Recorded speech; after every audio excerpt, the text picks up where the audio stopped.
Hi there, I'm Don. And hi, I'm Cindy. Welcome to Pearls of Liberty for March 15th, 2014. And the big news is what's going on with Russia and the Ukraine. And we wanted to highlight that today, really focus on that.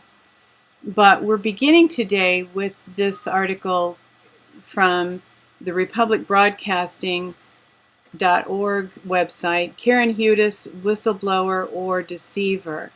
And this is a little bit biased, but an expose of who she is, her background, her husband, and so on.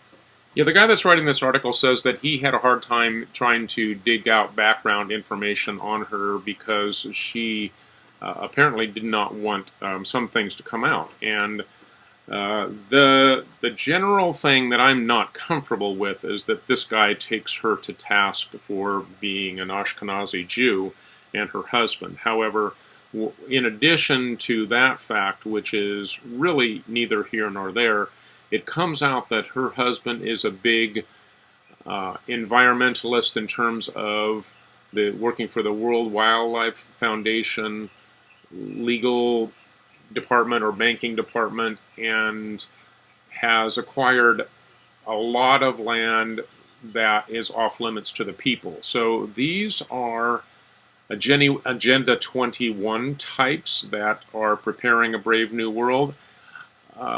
Now, having said that, I don't want to totally paint them into a corner, because one of the things that Karen has been doing, and I have regularly mentioned this, is she does not want to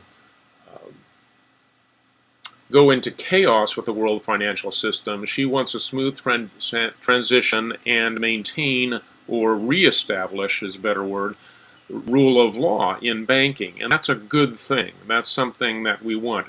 However, knowing that, what we always have to anticipate with the way that the problem reaction solution works for these globalist bankers is that they will purposely create a problem of corruption so that they can give you their solution. Now, that makes it hard to tell a real solution from a manufactured solution that really serves the globalist ends. Well, at this point, what's emerging with strategic drawing rights as being a global currency has actually been what the people warning us of a new world order have predicted for a long time, and Karen is actually championing that system, and sort of in a token sort of a way, mentioning national sovereignty of various nations. It remains to be seen how this all works out. So keep in mind that these people always have to pose as saviors, and they pick people who are believable to champion the new solution. So I would be a little bit more than suspicious of Karen, and that doesn't mean that she doesn't mean well, but that she is misdirecting, minimizing the Khazarian influence and maximizing the Jesuit influence. I tend to think maybe she's right about that, and of course we all know that not all Ashkenazi Jews are globalist insiders. That's just foolish. So this is worth reading just to get another perspective on Karen, and this all leads into what we're going to talk about next, and the setup for the new financial system, on the geopolitical stage.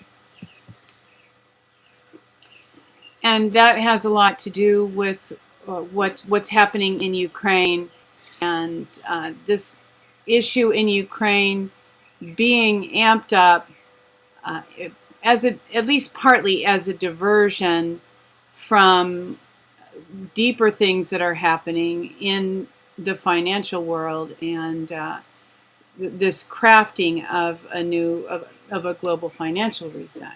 Yeah, this whole thing with Russia now is very, very staged, and that doesn't mean it's not dangerous, but it's not nearly as spontaneous as people would like to believe that are in the mainstream media news world. It was actually about 2 years ago that it was announced through various alternative news outlets that March of 2014 would be when the U.S. dollar ran out at the end of the line. And indeed, as we'll see in another article, there's a massive sell-off just beginning of the U.S. Treasury bonds. And the dollar will be replaced. Yeah, here's the article on Zero Hedge. Foreigners sell a record amount, over 100 billion of treasuries held by the Fed in the past week. And scroll down to the graph so you can see just how dramatic this is just within the last week. This is massive. This is the end of the dollar that people have been talking about for a long time. It's the end of the fake dollar, and hopefully, if everything goes right, it's the beginning of the new treasury note, and we'll be back to a finances that are actually managed in country. Of course, that will be forced austerity because we've been, in the past, using the FRNs, the Federal Reserve notes, been living on the backs of borrowed debt of the future generations. That won't be possible with the Treasury note, and it will take a while to get on a firm financial footing, so it's going to be tough. But in a way, this is actually good news. So all of this stuff in the Ukraine is really the staging ground to make all this happen. And you'll notice, I don't know that we have this in one of our articles, but Putin has come out and said that, oh yeah, if you're going to amp up your forces in the Ukraine, Mr. Kerry, Secretary of State, what Russia is going to do is going to put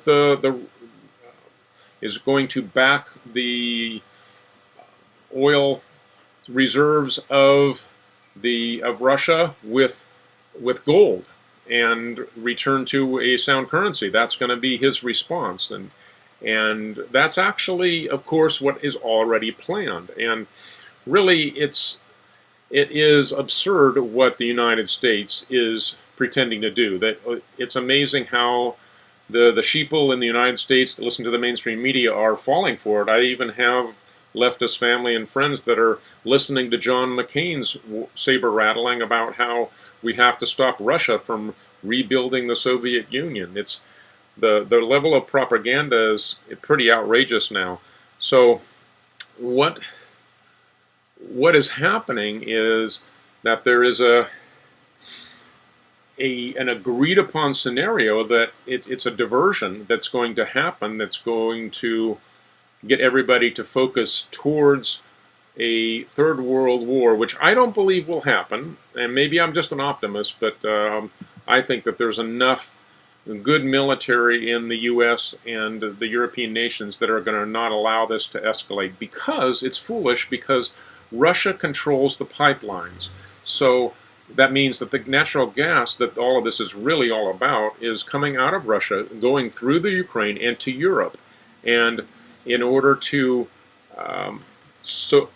win, in quotes, this war in the Ukraine, the West would have to shut down those gas pipelines, which would seriously plunge Europe into, or areas of Eastern Europe, into darkness and serious energy problems, cutting off your nose to spite your face.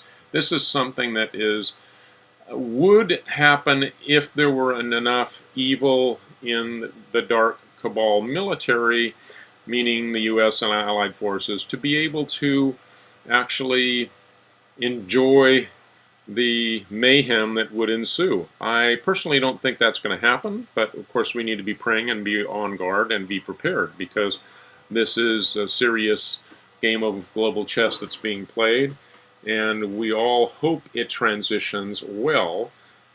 Having said that, I do think that this is being allowed because the moves are pretty predictable. That if nations do what's in their best interest and just don't go the route of mayhem and destruction, then it will be a useful diversion into a new economy that will be the outcome of it. It's not really that the economy is directly tied, but signals like what Putin just said about the backing of the Russian currency is actually a response that makes sense in this context, and it is in fact ushering in the new global backed currency standard that is Basel III.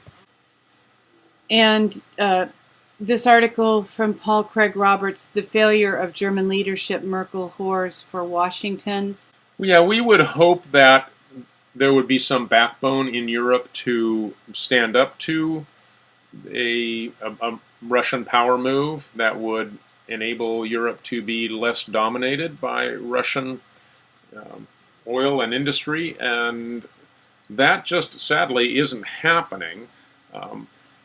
And when it says "whores for Washington," what they're saying is that basically the individual European nations like Germany, which is the strongest financially and in other ways of all of Europe, that they're not operating out of self-interest that you would expect a sovereign nation to operate out of, says Paul Craig Roberts. They're actually acting as an agent of the Anglo-American Empire, which is interesting because the future of Germany, especially East Germany, is very much linked to the supply of natural gas, as we've just been discussing.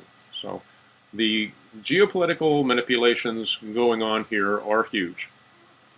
So ultimately, is it kind of the thing that's going on here is this, although the implications are huge, what's happening is actually a front or a diversion because there are more significant things happening on a different layer that they don't want people to notice. Yeah, it's certainly not about the West trying to rescue the Ukraine from the evil Russians. That is just laughable on the face of it. And this article, Veterans News Now, the Ukrainian Pendulum, a great European country the size of France, the biggest republic of the former USSR, was taken over by a coalition of Ukrainian ultranationalists and mainly Jewish oligarchs. The oligarchs who financed the Maidan operation divided the spoils. The most generous supporter, Ukrainian Jewish multi-billionaire Igor Benya Kolomoisky, received the great Russian-speaking city of whatever that is in fief. His brethren oligarchs took other Russian-speaking industrial cities, including Kharkov and Donetsk. Yeah, this is actually a really good in detail analysis that you want to kind of take a step back from it because he's kind of pointing the finger at Jews, but nevertheless, this is an ethnic bloc that has been historically very involved with Russia and is a good proxy when you don't want to have Russia itself appear to be totally in charge. So these power blocks are being set up, these fiefdoms, and the Ukraine is being carved up and given to these oligarchs as a way of helping to bring some separation from Russia so that they don't appear to be totally dominating when, in fact, they actually are working through agents. But that's a game that Putin has to play in order to retain support of his own base as well as not be overtly warmongering that the West is accusing him of. One of the interesting underlying aspects of all this, and I don't have an article for this, but there are certainly many, is that the fact that Putin has become very popular in the U.S. among conservatives, and he, in his own country, has taken a very strong pro-family stance, and even with the Olympics being in Russia, made it very clear that homosexuals were not welcome to, while they were welcome at the games, they would not be permitted to proselytize and try to seduce young people into their way of life. So there's also this interesting cultural struggle where, even though Russia has been presented to us through the Cold War as our great enemy, now it appears that in many respects they are representing some of the traditional American views of valuing family and things of that nature. So it's there's a lot of residue left from the Cold War, but it's all mired because of how Putin has presented himself as more pro-family and pro-liberty in many respects than a lot of American politicians. Yeah, and that's all calculated and on purpose. I don't necessarily mean on Putin's part, but on the part of the global world management trying to that have this long-term plan that Charlotte Iserby discusses of bringing the the Soviet and Russian people together with the American people to create a unified world system. And in order to do that, you have to be able to create these social rapports. And that is, I think, what underlies a lot of what Putin is doing, not only to rebuild his nation, but it plays into the hand of building a bridge to the West, because the West is longing for the kind of social conservatism that Putin is standing for today. So, can you just define a little bit more clearly what you think is going to happen and when it might happen? When it happened. You know, when I was in dissecting this yesterday, trying to wade through some of these articles that we're discussing today, I had the feeling that, you know, it could take as long as a year to really fully play out. However, today I'm hopeful that this is more of a smokescreen and we don't have to go through long, drawn-out scenarios actually playing out literally in the field. I'm hopeful that this shift could happen without a real war within the matter of a few months, if not even weeks. So, and what would happen? I think ultimately the West is going to have to back off because, like I said, Russia controls the oil and the natural gas that pass through the Ukraine. And what is the West going to do? Blow up the pipelines and cut off their nose to spite their face? It doesn't make any sense. It's just the only way it makes sense is that the West absolutely refuses to let Russia get the revenue that comes from selling their natural gas and oil to Eastern Europe. And I don't see that happening if indeed there are enough white hats involved, and I believe at this point that there are. So what will happen is some measure of economic reset that will mean the values change of some currencies, particularly the dollar, obviously. Well, yeah, the whole thing about the dollar being dead. I know we have one article where that's the part of the headline is that the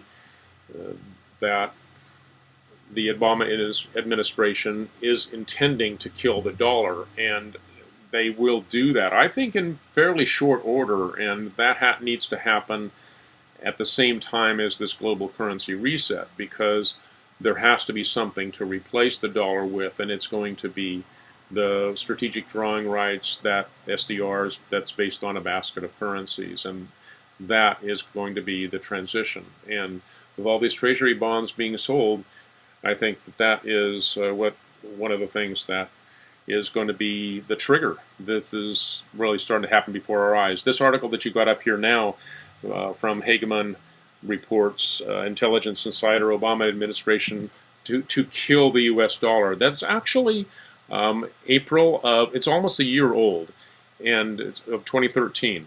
But it's really playing out now. This is the projected time that the dollar was scheduled to fall apart, to collapse, and this is what we're looking at right now. So in terms of this article, he's really talking about it as treason, killing the dollar, and this article, I would take that with a grain of salt because he's acting like the Federal Reserve note is a genuine dollar, but it isn't genuine. It's been fraudulent from the get-go, and we actually have the opportunity to return to a financial instrument that's not controlled by a private entity, that's actually controlled by the U.S. Treasury, if indeed the U.S. corporation is defunct and the true constitutional government comes back into play. So this article doesn't explain that, but it does explain the time frame for the killing of the dollar. And one thing that you and I have talked about kind of at great length is the fact that although the globalists, the social engineers, have a plan, they use instability to implement their plan. But in a time of instability and change, they do have a vulnerability that in those times of instability, the people can indeed rise up and we can make our voices heard and we can demand constitutional republic, we can demand liberty, we can demand justice. And their plans don't always go according to their greatest desires. Yeah, the key thing to insist upon once you educate yourself about this, and that's the foremost, is get educated about what's really going on, so you're not bamboozled by cover stories and what the mainstream media wants you to believe. But if what we need to constantly, continually fight for is local control and decentralization. And if you insist on that, meaning at every level, that means the federal government needs to be less powerful, the states need to be more powerful, your local government needs to be more powerful and able to override the state. That's the presupposition of liberty, is that it's a backwards, it's the top, it's not top down, it's the top is the servant of all. It's the world turned upside down, and I think that's the gospel counterpart to what happens in the natural world when spiritual principles of the gospel and freedom and liberty actually take hold in a nation, is decentralized power. That's what we have to continually push for. That's the principle of liberty that underlies everything, and only having laws that actually serve the people, not a bureaucracy that enslaves us. So that's what we need to be pushing for in this window of change right now. I think there are far more educated and liberty-minded people at this point than the globalists really wanted or imagined to have happening. So we really do have a great opportunity to enter into a period of wonderful productivity if we set the stage right and use this opportunity and don't squander it.